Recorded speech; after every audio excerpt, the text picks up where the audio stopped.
All right. Hello, everyone, and welcome to our final webinar of the day. It looks like most of those attending have attended other webinars in the past, so in the past today. So my name is Rosie, and I am your host for today. And you have arrived at the session Confessions of a Nature Photographer Part 2. So this will be led by Bryan Scholes, and he did a webinar with us last year, which I believe was called Part 1. And this will be a follow-up of that. So we're happy to welcome Bryan Scholes. He's a nature photographer. His interest in photography started with is it pronounced a Zeiss icon or a Zeus icon? Yes, okay. From his parents on his 15th birthday. So after many years of photographing landscapes, nature, and people, he stumbled into the world of bird photography. And he's currently working on a photograph of birds from various countries in the world. And I believe he's going to show us some photographs of birds today, but also other Ontario wildlife. And without further ado, I will pass it on to Bryan. Welcome, Bryan. Well, hello. Am I being heard? Yes. Okay, I see nodding. Okay, well, Monica, first of all, I must thank the Wintergreen staff for organizing this again. Who would have thought that 2 years in a row we would have to have it online and virtual? That is just so disappointing and surprising. But here we are. And so I thank Rosie and Monica and Rena for going to the trouble, and for the other speakers who have come forward and done it online. It doesn't have the same feel when you're doing it online. I don't even know if anybody's out there apart from Rosie, Monica, and Rena. I could be talking to just the three of us. I have no idea. But I didn't check the attendance last year because I didn't want to see anybody leaving. so I had no idea who came and I had no idea who left. I just went ahead and felt like a disc jockey just talking to the air, whoever's out there. So well, last Bryan, year, we do have some participants. There are 10 people in attendance. So okay, well, hello to the 10 of you. Hello. Yes. And I don't know your level. I don't know whether you're children, whether you're experienced professional photographers. I have no idea, but that's fine. I have prepared something and I'm building on what I did last year. Last year, the focus was on birds. And this year we decided to do something a little bit different. And so I focused on mammals, having no idea what I had agreed to, and did not realize how much different it is photographing animals than birds. And I'll talk a little bit about that. It was a bit of a challenge to come up with a kind of enough photographs. I didn't realize how few animal photographs I have, and I know why, but we can talk about that. So I was a teacher, so as a good teacher, I will start with a review from part 1. The way I did it last year was, now I'm going to move you guys over to here and hope I don't. So now I need to start sharing my screen, right? No, yes, please. That is how we will see your photograph. We just practiced this and now I don't see it. Should be on the bottom in green. Maybe I have to make you wider or something. Oh, there we go. I had it too narrow. Okay, share screen.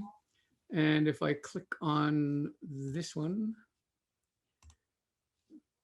do you see my screen with a little blue bird in the middle? Yes, we see it. Yes, okay.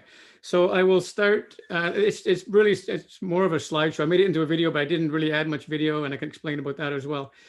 So they're just time for 10 seconds. So I'll be able to fill in 10 seconds easily on them.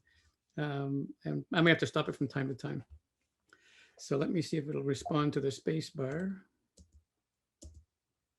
Okay, I can't really tell. Yes, I can. Okay, so the way I did it last year, and I'm going to start this way, is I kind of tried to show the progression of how I started and how I am where I am now. So maybe a dozen years or so ago, I bought what I thought was a really good camera outfit, having no idea how to use it. And this is my first bird photograph. As you can see, if you look carefully, a little blue bird in the middle. And then I took and I bought it. This is with a 200 millimeter lens that I thought was a big deal then. And then I took another one, and you can see if you look in the sort of top leftish corner, a little white spot, that's the head of a bald eagle.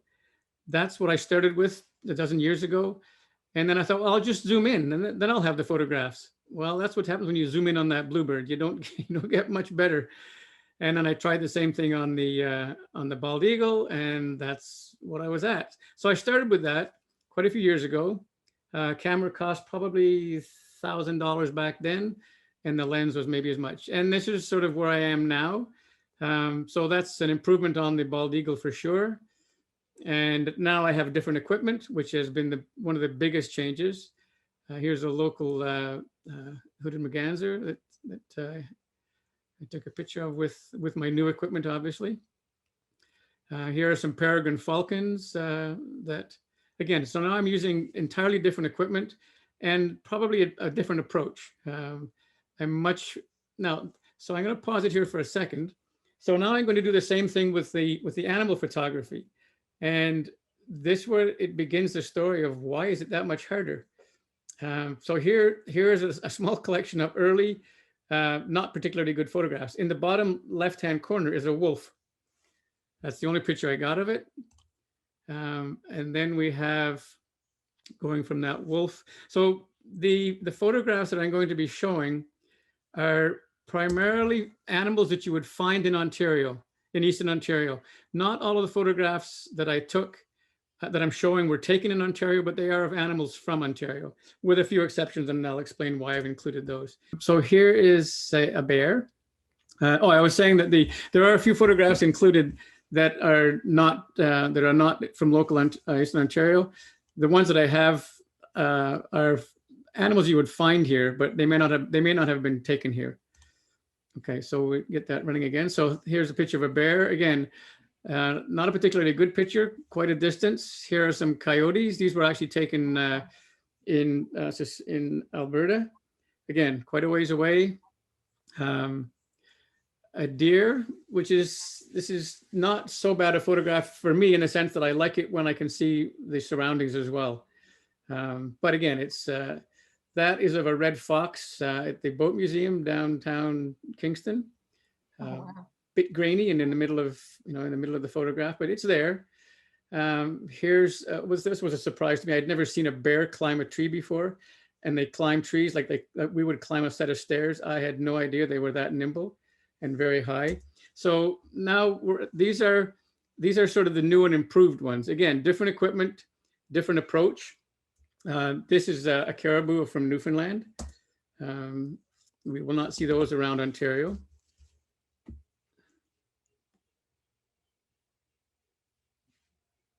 So here's a better picture of a bear.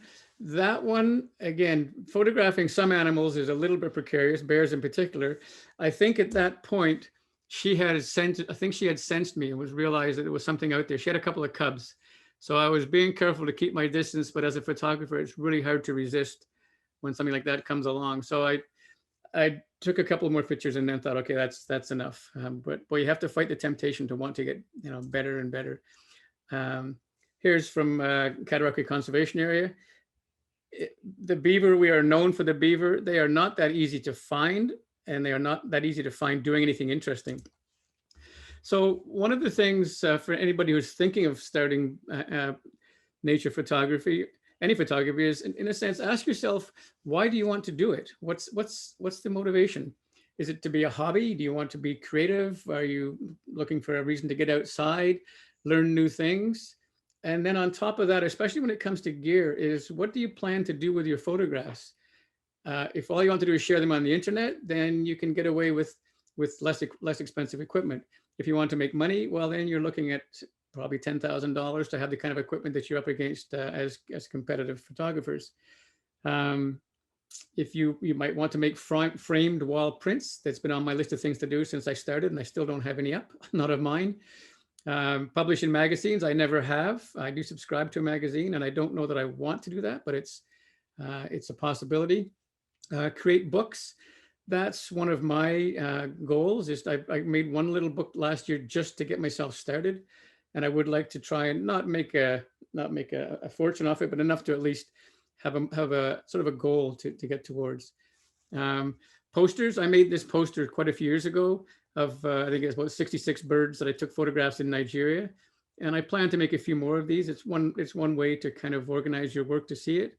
And then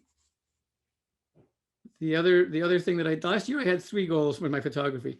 One, I had to do something with it, and I had 3 goals. One was to do anything with it um, that related to what I already have. And the BioBlitz presentation was my first goal in the sense that I did it. I finally got my photographs in front of other people besides me and my hard drive.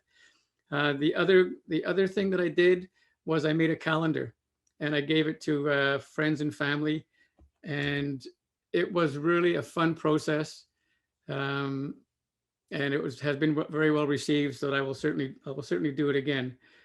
People are trying to convince me I should do one to sell, and maybe I will, maybe I won't. I included this one. It's not a calendar of animal photographs. It's just a calendar of what I thought were interesting photographs that I've taken over the years. I included this one in this presentation because it's of an animal in Brazil that we went looking for an anteater and actually found one. So that's kind of where I am with mine. And the last of the 3 things I did last year was to I had made an electronic book, and I decided I wanted to see it in print. So I made a print of one copy of the book just to see what it looked and felt like. And that's the cover. And this is just a 1 page inside. So I've been working on that, and that is maybe at some point something I would sell. People are encouraging me to, but I'm very kind of I don't know what it is. I overthink things, to put it that way. I don't want to have a garage full of books I've printed with nobody to buy them. So what do you need to take photographs? Well, you need camera gear.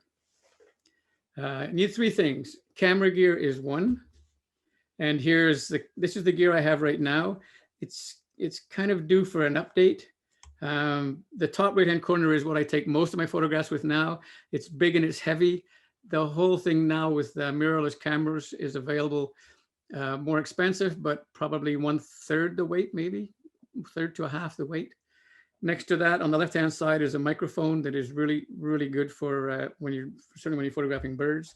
And then farther to the left is one of the 2 cameras I have, and then a couple other lenses below. The one in the dead center is the one I started with that picture of the bluebird, which is good for when subjects are probably, I don't know, a few car lengths away, not very far. The bottom left one with the green strap on it, that is an amazing camera to get started with. The top one, the other ones are sort of in the $2,000 to $3,000 range. With the lenses. The bottom left one, I think, is about $800, and it takes amazing photographs.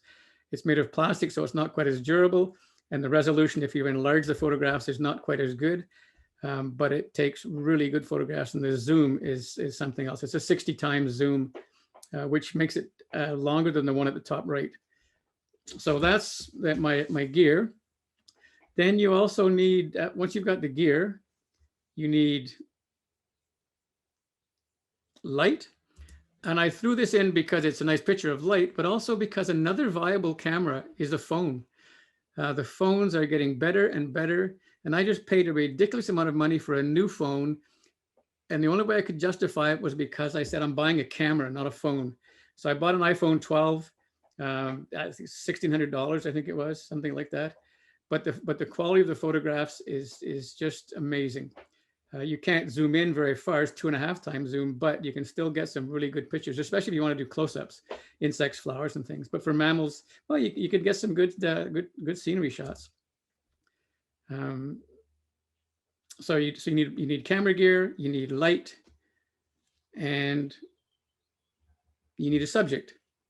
So here's our North American porcupine, very willing subject in this case, and I try to shoot a variety of things, but as I said earlier, I like to try and include some of the environment. So I like the fact that the trees are there, not just, there's a tendency to want to always do a close-up like that of a moose. That moose is in Newfoundland. But I had no choice. I didn't have a zoom lens. All I had was a 300mm lens, and the thing was almost on the trail, and I couldn't get back far enough. And that was all I could get in. It was just its eyeball and its mouth. And the other thing that you will need is something to process the photographs with after, which again could be a phone. There's a lot of apps on phones now, so you don't necessarily need to have an expensive laptop. This is my setup right now, but for me, it's a kind of a serious hobby, so I don't mind justifying the expense of it. But you can also do it on a laptop. You can do it on a tablet or a phone, or in this case, I have a computer with a second monitor.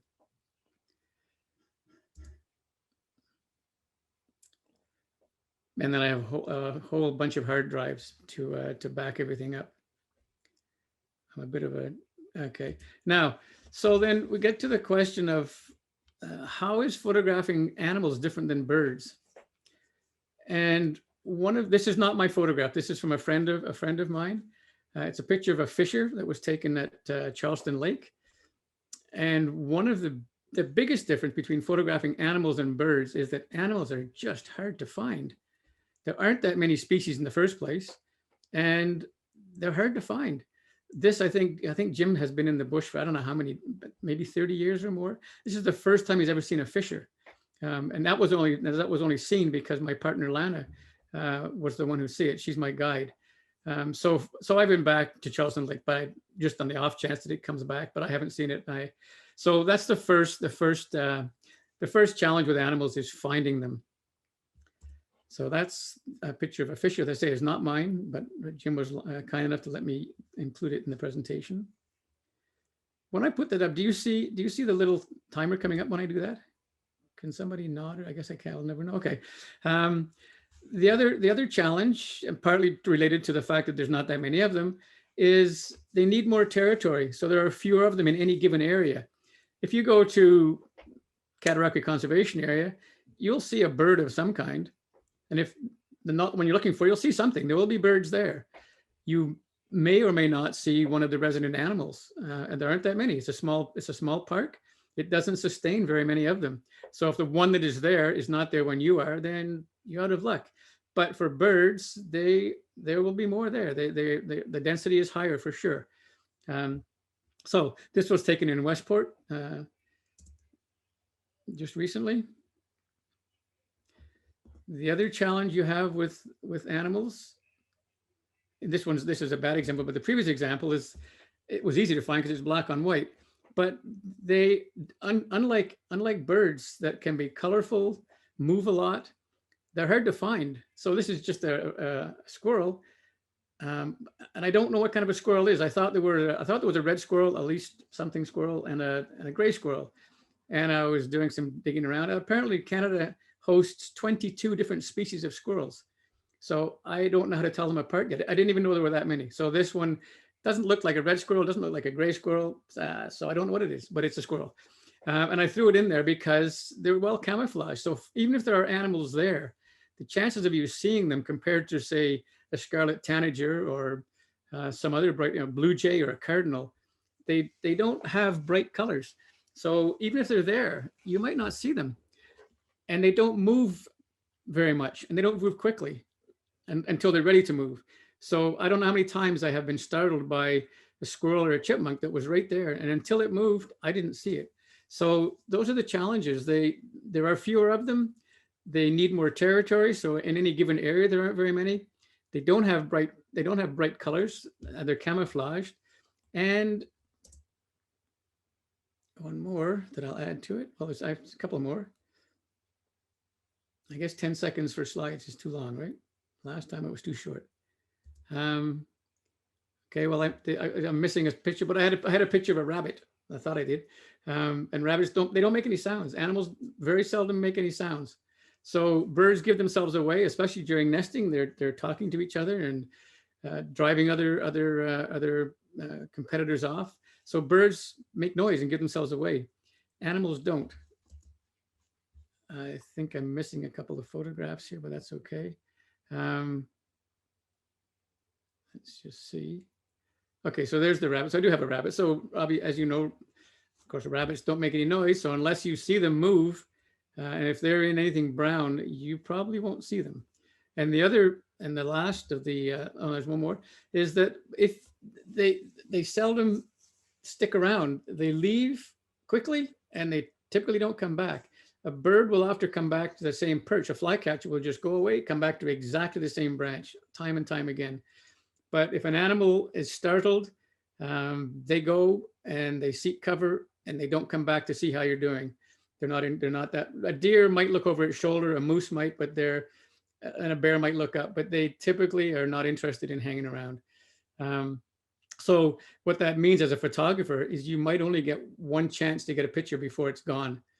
And getting video is even harder because to get good video, you need to be on a tripod. Well, you don't have time to set up a tripod for a lot of animals. I mean, clearly, sometimes you get lucky, but so those are the reasons that I realized that photographing animals is harder than photographing birds. And on top of that, some of the animals are nocturnal.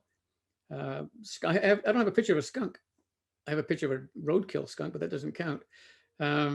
So skunks are out at night, raccoons are out at night, a lot of them are. So we're not out at night, and even if you were, you'd have to have specialized equipment to photograph them. So there are several reasons why photographing animals is that much harder than photographing birds. So this, okay, there's just another example of a subject. And this is a nocturnal, so raccoons are nocturnal.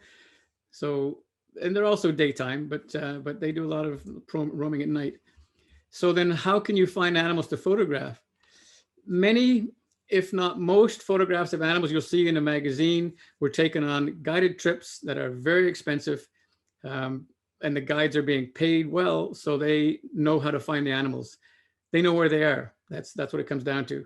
You might never find one on your own. Even that's true in Eastern Ontario. I don't know that I could take you to find a picture of even of a muskrat. I know where I would go and look, but I don't know that I could ever find one for you.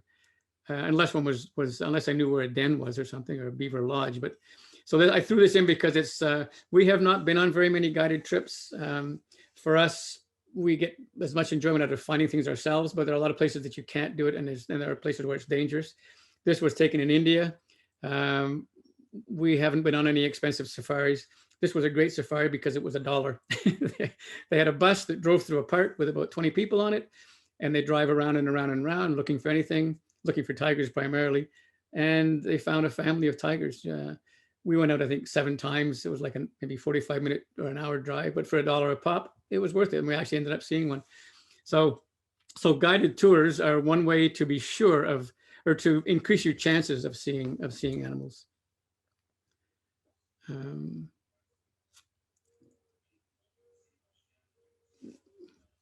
I may have to hurry these along.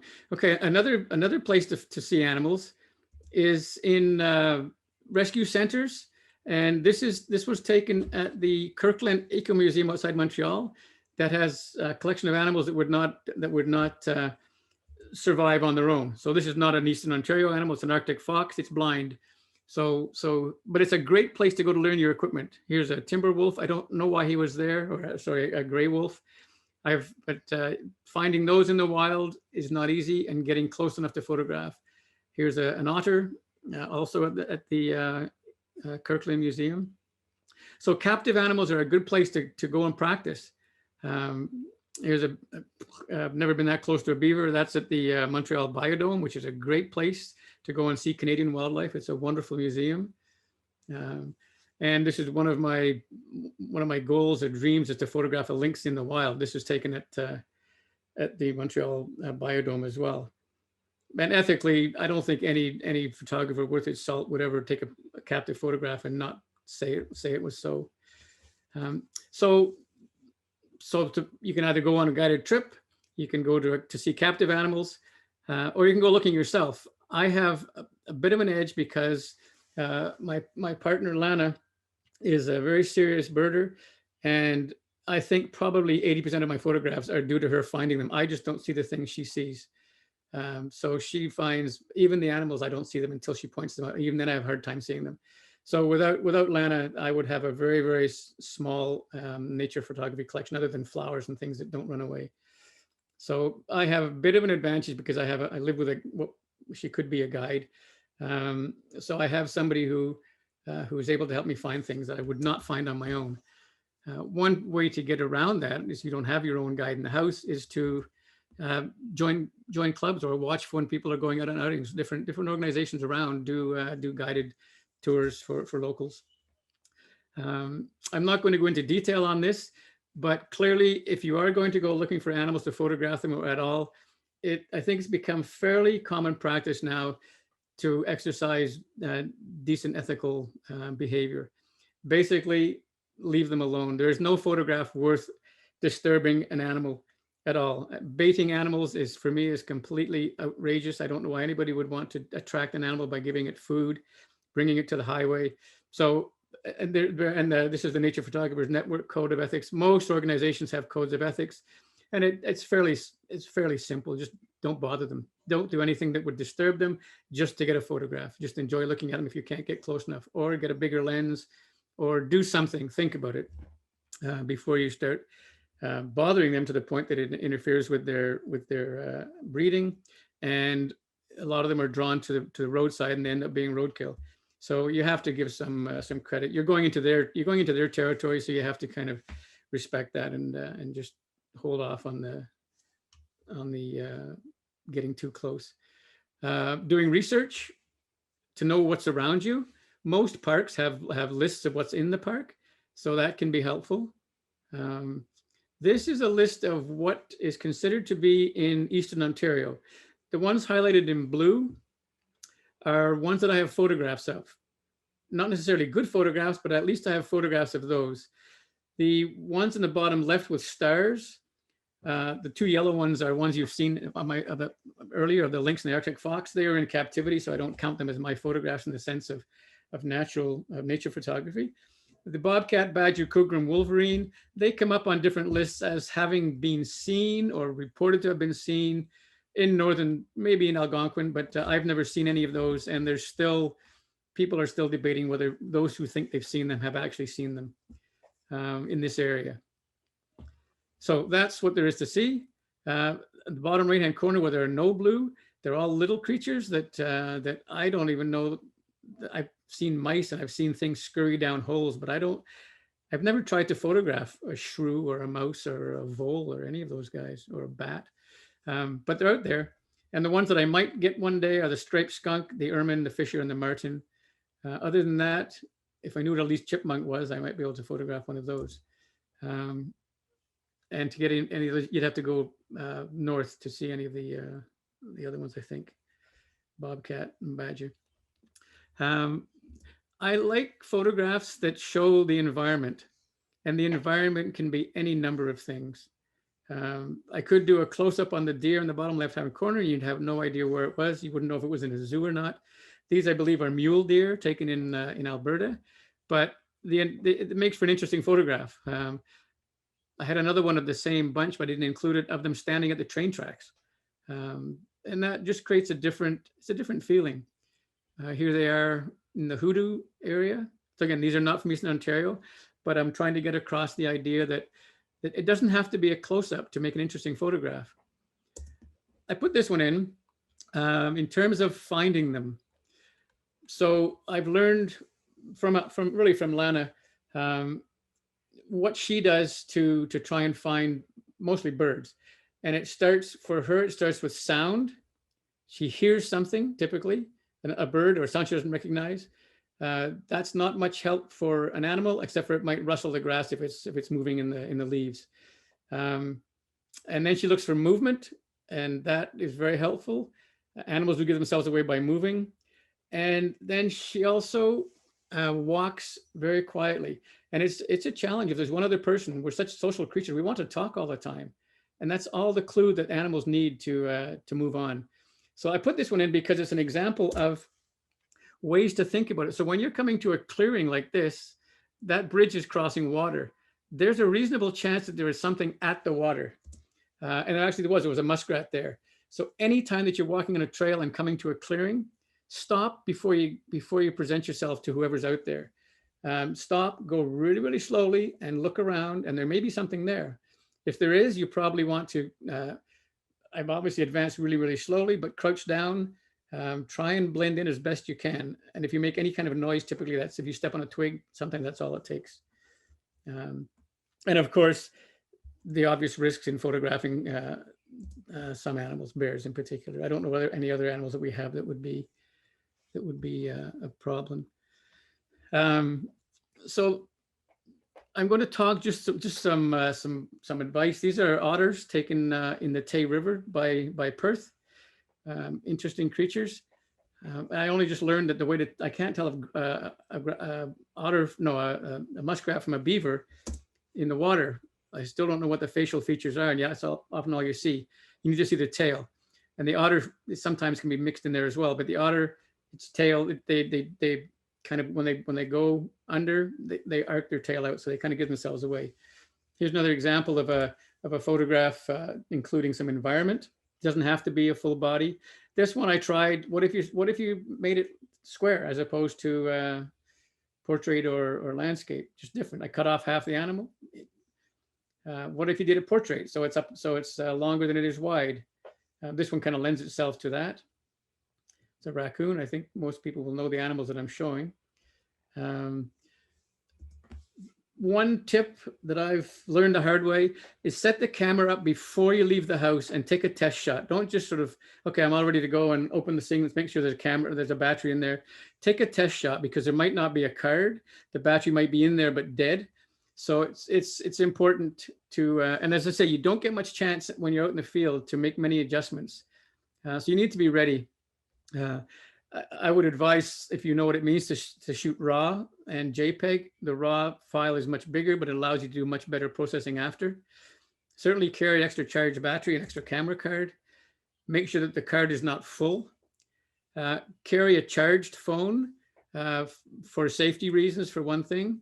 And the cameras will give you GPS coordinates. So I try and make sure I take a photograph with my camera as well as with my phone rather, so that I have a record of where I took the photograph. So when I come back, I can see it on the map and I can go back to the same place.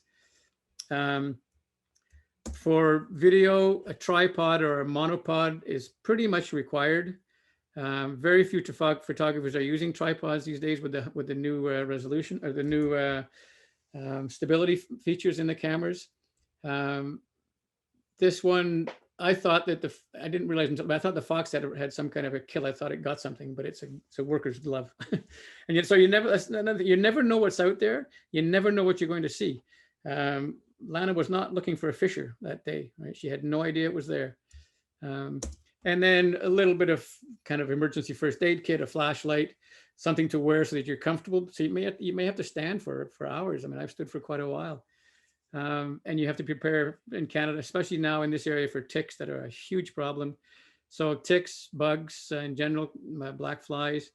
Wearing camo gear is not a bad idea. If you wear white or yellow or red, you will be seen from miles away. Animals are very sensitive to a color that doesn't belong where they are.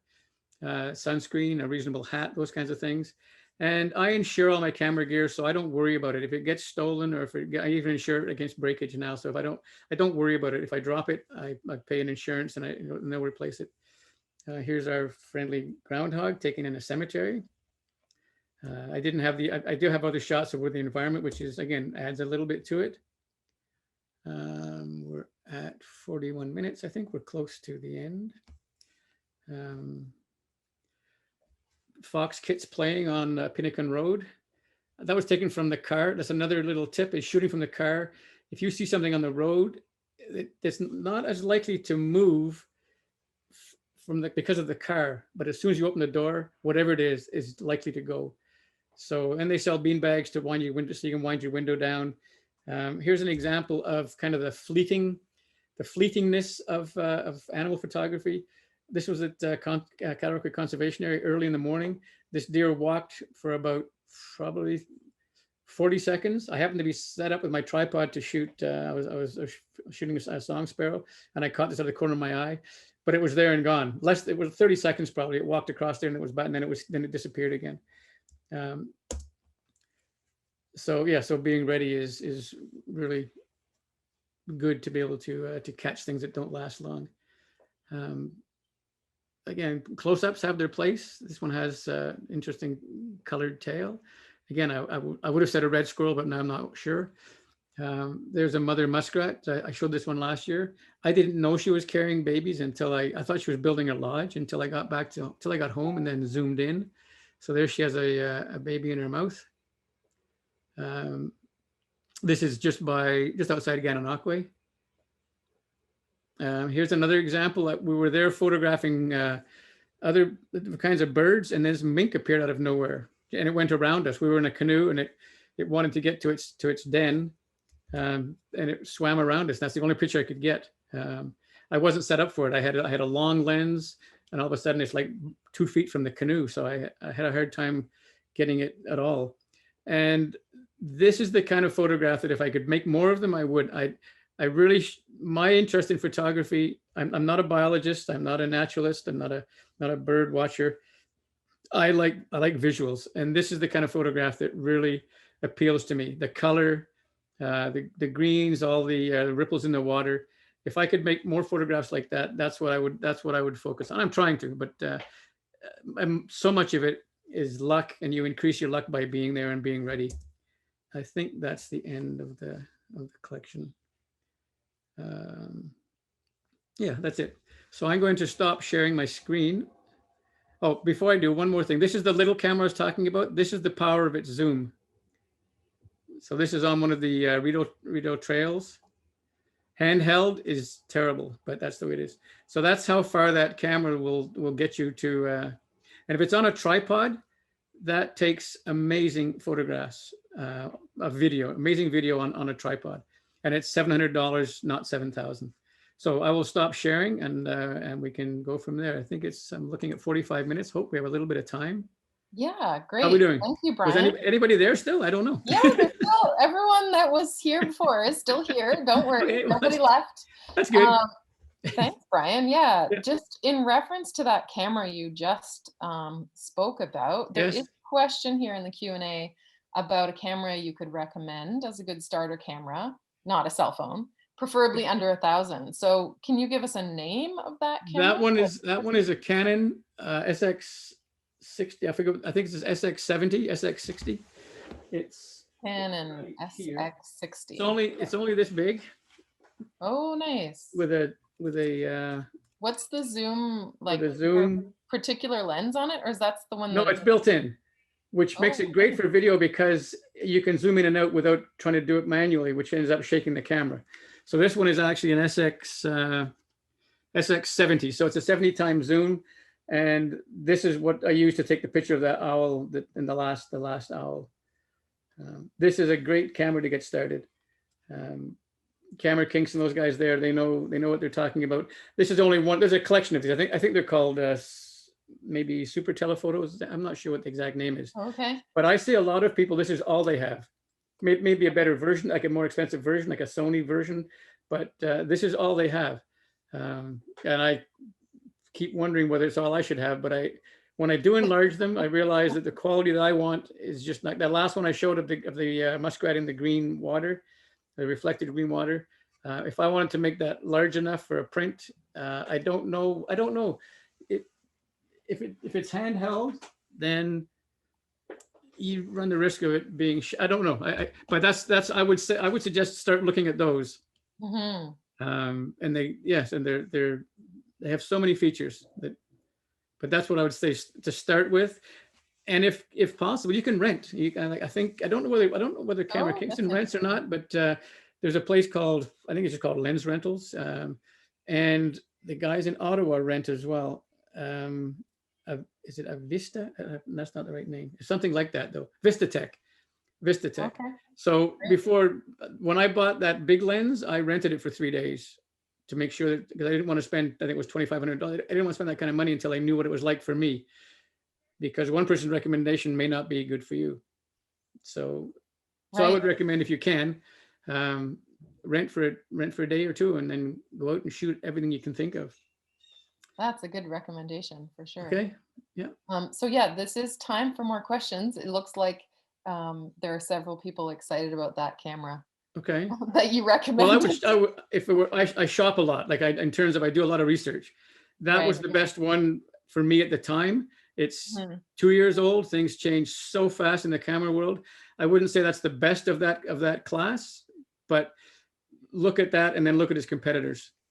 Okay. And there's a site called DP Review, digital photograph, dpreview.com.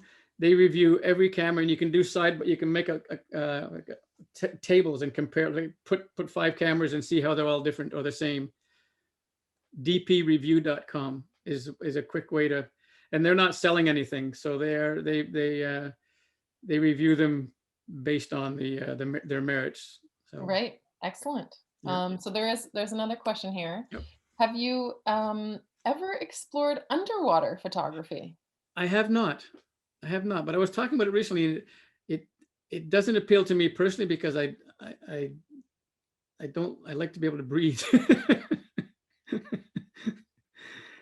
No, so I've never done any spelunking in caves, and I have no experience with underwater. But I haven't tried it, and I possibly people have said if you did some scuba photography. But speaking of underwater photography, if you have not seen uh, My Octopus Teacher, that is a film that is worth watching. And a guy goes out and films an octopus every day for I don't know how long. It is a stunning piece of cinematography. My Octopus Teacher. It was on Netflix. I don't know now, but if you want to be inspired by underwater photography, that's a film, and there's a story to it as well. So it's My Octopus Teacher. It's great. Excellent. Yeah. Um, so I agree with you. I mean, I think I share your aesthetic about the really interesting backgrounds, and I really loved some of the photographs you had of that you can really see the animal's personality. Like you can almost Yeah. see their eyes and with their tongue sticking out, and it's super interesting to see up close. It's And when you isolate the animal by itself, they all look the same. If you go on the internet and type in porcupine, you'll find 10,000 amazing photographs of close-ups of porcupines, and we all know what they look like. So when you can, but it's the temptation. I have to actually remember to stand back or zoom out and say, okay, don't forget to photograph where it is, because the first thing you do is and if you got a long lens, that's what you pull up this long lens, and then you're already everything's cropped out. So I always carry. Well, I'm embarrassed. I usually have 5 cameras on me for different things. They're not all big ones, but I do have them because I found over time that swapping lenses is just not viable. You're just not going to do it, and it's not good for the equipment either. To take a big lens off and then put oh, another I one see. on, So you it's have the so I cameras ended with up the buying lenses 2 on. bodies. So I have one with the zoom lens on it, and then I have another one that has a sort of a much more moderate, so I can do the shot with the environment. So that's interesting that you have these different photographs of like by the road, or sort of out more in the wilderness. Do you find, and you were talking about the difference between birds and animal photographs. So do you find that you have to kind of go far away from roads and civilizations, or Um, Not so much. It really, to me, it really is a game of chance. And the only way you can increase your chances is by going often, and going when there's a greater likelihood that they'll be out early morning. Animals are typically active. You seldom see a moose in Algonquin, but in the morning, if you do see one, you'll see them in the morning and in the evening, but typically in the morning. So you can increase your chances, but I think I don't think I have any of those photographs I showed today that I went specifically to photograph whatever it was. I happened to be okay, there, happened to be there, yeah, and was ready. But the anteater, we specifically went looking for it. We decided something we'd never done before. We thought rather than hire a guide, let's just make it a mission. We'll spend 4 days and go out 4 days in a row and do nothing but look for anteaters. And we found one on the second. Well, Alana found it. I didn't find it. So we found 4 of right. them. But that's the only time that I can think of that we've gone specifically to. Once, for example, in Algonquin, bears like the hydro lines, the power lines, because the vegetation's all gone. So we went and we saw them once in Algonquin by the hydro lines. So we went back to the same place and they were there again. Um, Right. And but I think some people, because also the berries grow there too sometimes at the right, edge. yes, exactly. But Yeah. the there that relates to a question here in the Q&A. Do you primarily stalk when looking for good photos, or do you set up in a good likely spot in hopes of sitting still? I do both. I do both. Some Okay. of my better photographs have been by accident. For example, I wouldn't say it was a great, but the mink I was there photographing falcons. The muskrat carrying the babies, I was there photographing a Virginia rail, and I saw this thing going back and forth and back and forth and back and forth. But I will oftentimes, I will, it sounds kind of silly, but I'll stand where the light's good for birds anyways, and hope that something comes in. And once in a while they do. I don't have a problem sitting for an hour, 2 hours. And you'd be surprised how things change after about 20 minutes. Things that left, because they don't go far. They just go away from you. So if you can sit quietly, Lana was in That's very good practice. Sit Lana quiet. was in Blue Mountain, and we've been to this actually there was a picture of her sitting with her binoculars.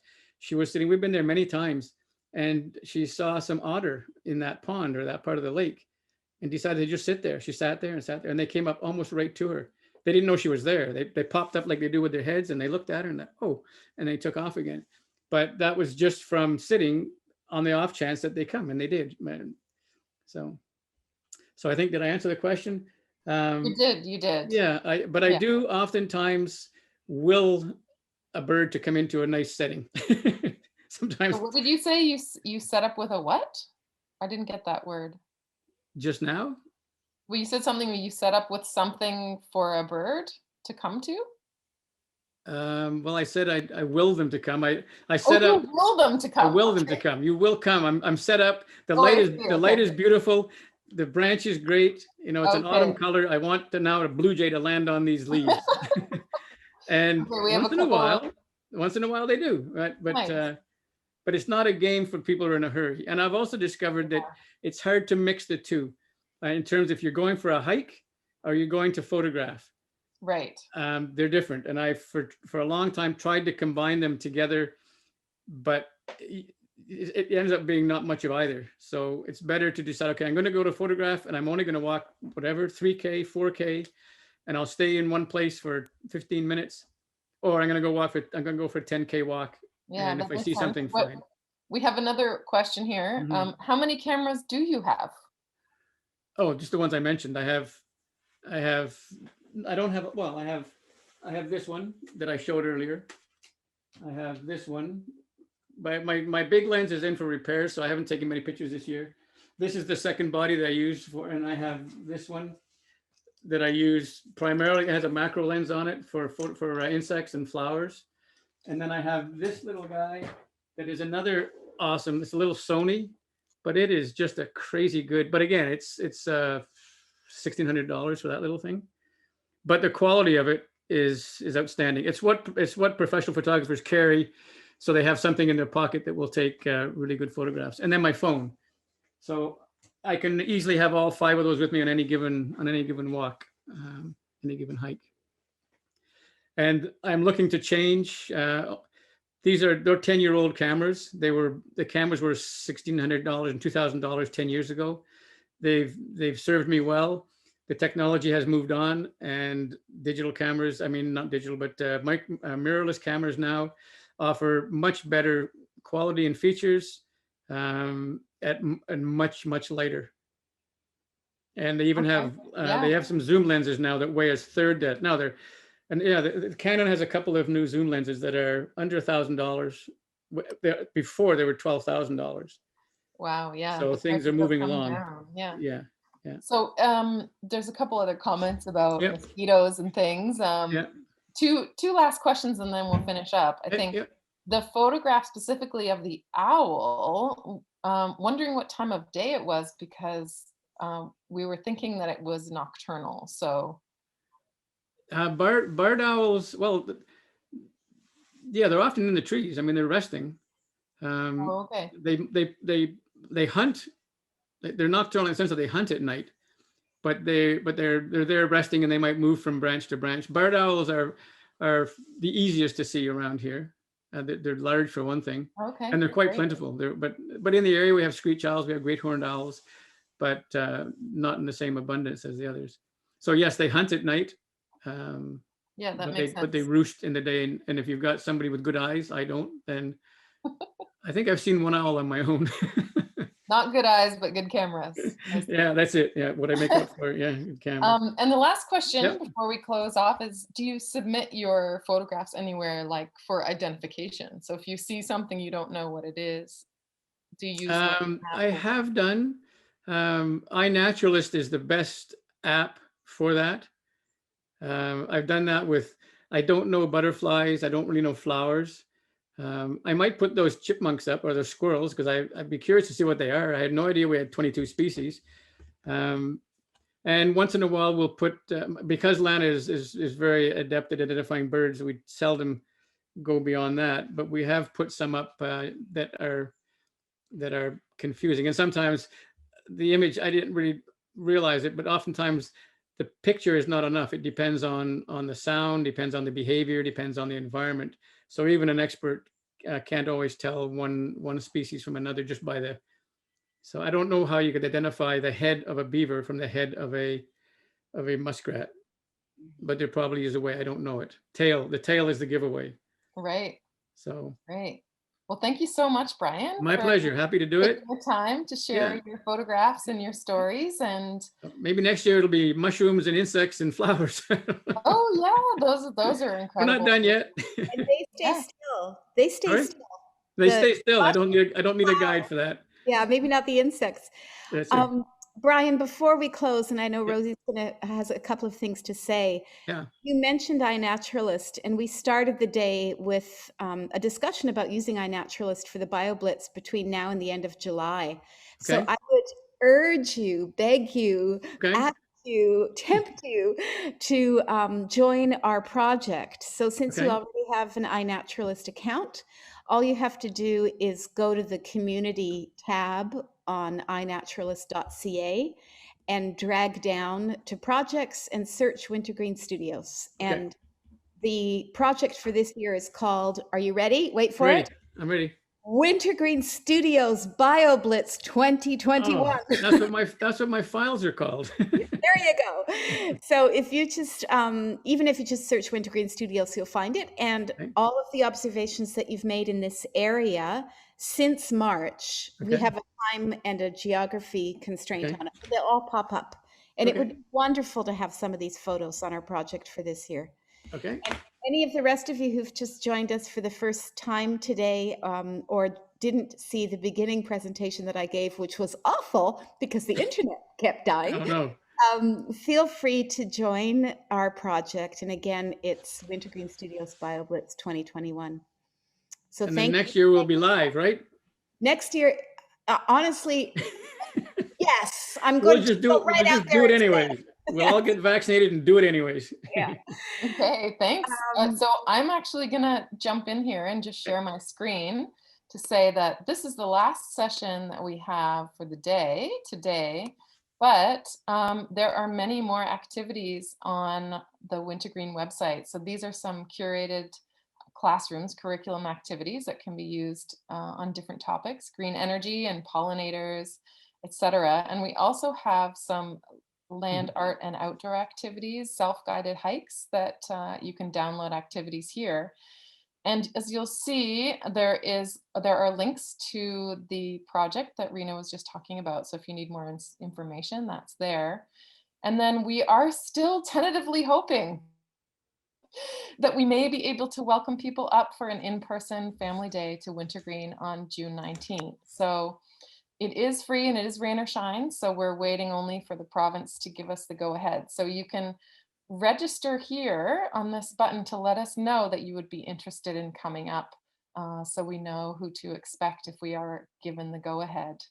So I'll stop sharing now and I'll say thank you so much to Brian and to Rena and Monica for the lovely day. And I've learned so much from everyone. And thanks for all the participants who came. There will be a short 4-question survey at the end of this webinar. When you click off, it should come up in your browser. So it would be really appreciated if you would put some of your thoughts in there.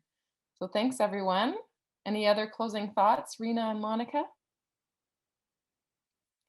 Okay, lovely. Thank you so much.